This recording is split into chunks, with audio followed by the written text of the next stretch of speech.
You know, you seem like the type of person that does a lot of due diligence and research. I've always been fascinated with the story of JFK assassination a lot. I've interviewed Jim Jenkins, who was one of the autopsy folks who was in the room. I've sat with Clint Hill, which Clint Hill, you obviously know who Clint Hill is, and his interview with us has around 4 million views.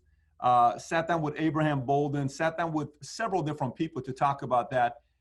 Over the years, whether it's, 1968 with your father or your uncle, I can only imagine you reading pretty much anything and everything that comes up about that topic. You know, it's one of the most talked about topics around the world. What conclusion do you have so far today with what happened both with your father and your uncle? Well, I have spent a lot of time researching it. I actually got deep into the research and actually started interviewing people for when I wrote my latest book, American Values. And I did 2 chapters on both the assassinations. At the last minute, I left them out. But if you read the book, you can see where it's going. And I interviewed people who were, who were part of the Cuban CIA group, which is clearly the group that was was involved in my uncle's assassination. I interviewed CIA officials. I interviewed twice. I spent time with Fidel Castro talking about him. Because the Cubans were so deeply involved in the CIA Cubans, the same ones who were trying to kill Castro, were the ones, that division that was led by David Atlee Phillips. And Phillips was a CIA propagandist. He had been involved in the 1953 coup in Guatemala against Jacob Arbenz. He was at the Bay of Pigs. He was doing propaganda there, and then he ran the Cuban sabotage program, Alpha 66, and these raiding groups.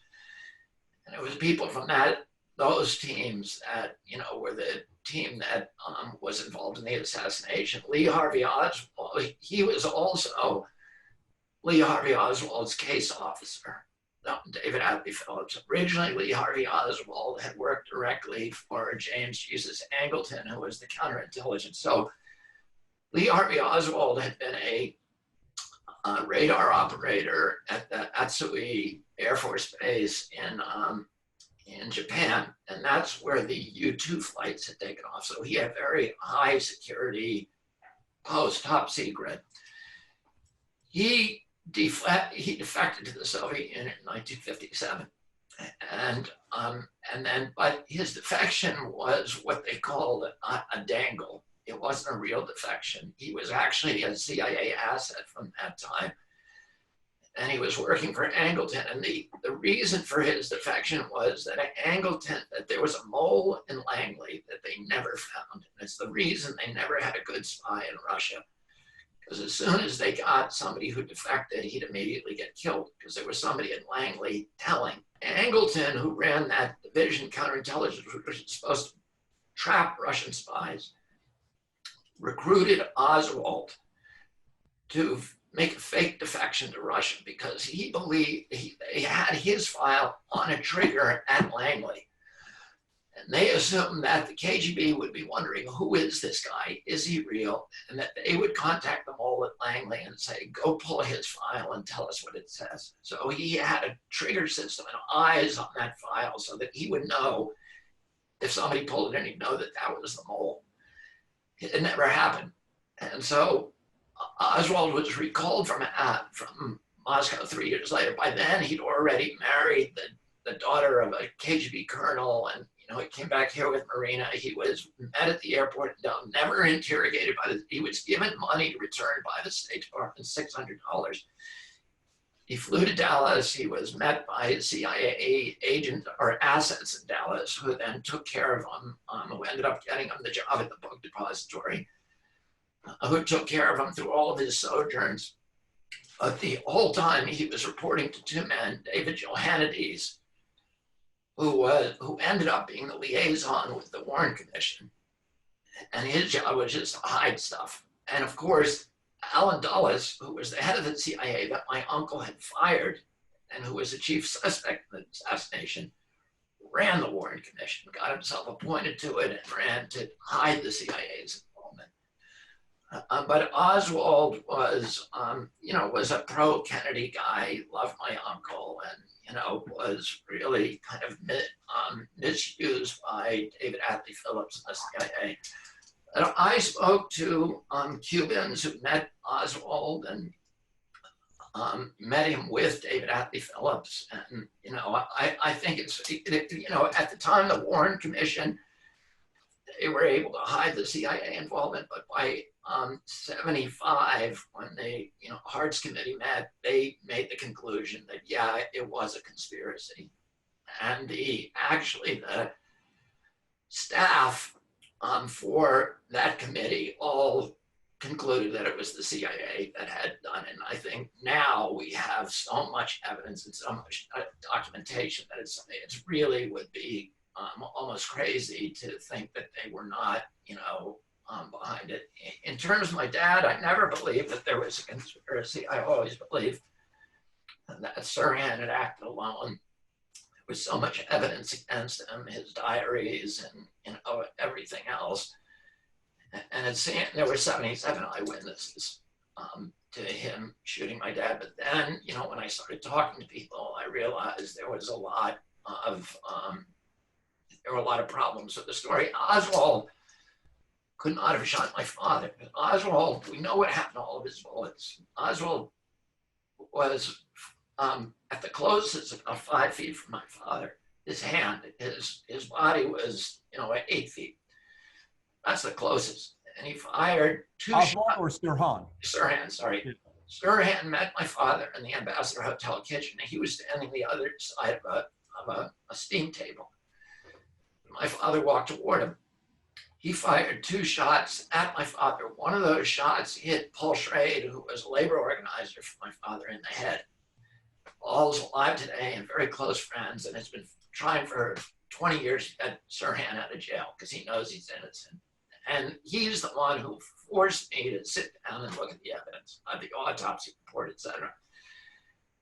The other bullet that he fired toward my father went past my father's ear and landed in the door jamb and was extracted from the door jamb. So we know what happened to those 2 bullets. As soon as he fired those, there was a dog pile-on by Rosie Greer and Rayford Johnson and the concierge for the hotel.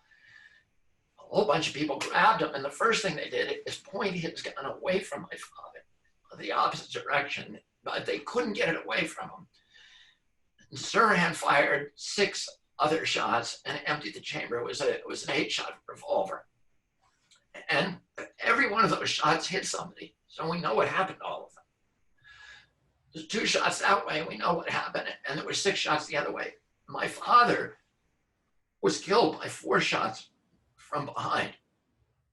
And all, according to Thomas Noguchi's autopsy, Thomas Noguchi never believed Sirhan killed him. And he's the greatest, coroner in the history. He said every one of those shots left tattoo on my dad. So they were all contact shots. The barrel of the gun was actually touching my father when the killer killed him. And so what clearly happened is Sirhan was a distractor. He was firing the shots. He had no memory of it. Virtually everybody who's interviewed him believed that he was under some kind of hypnosis.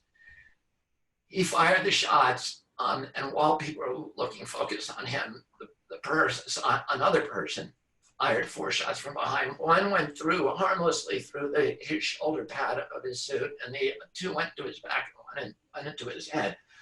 And in every case, the gun was touching him. Now,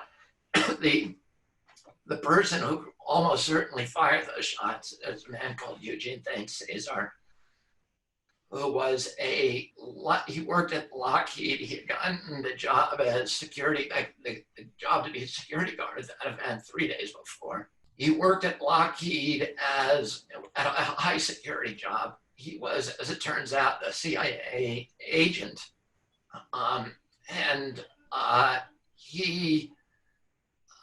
He admitted he was seen, my father, when he fell onto Cesar.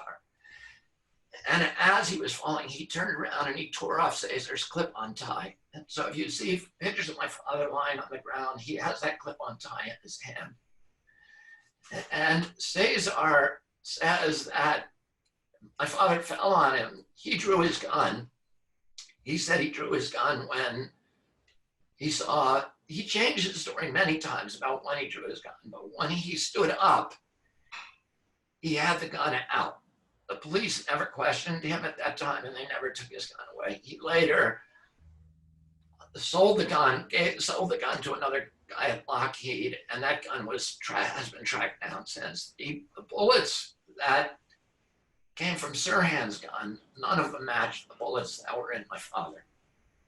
Oh, you know, it's impossible that Sirhan killed my father, and Eugene Thames says, I was in negotiations with him, 3 months ago to go over to the Philippines to meet with him, but he wanted to charge me $20,000 for the interview. And he died about that time.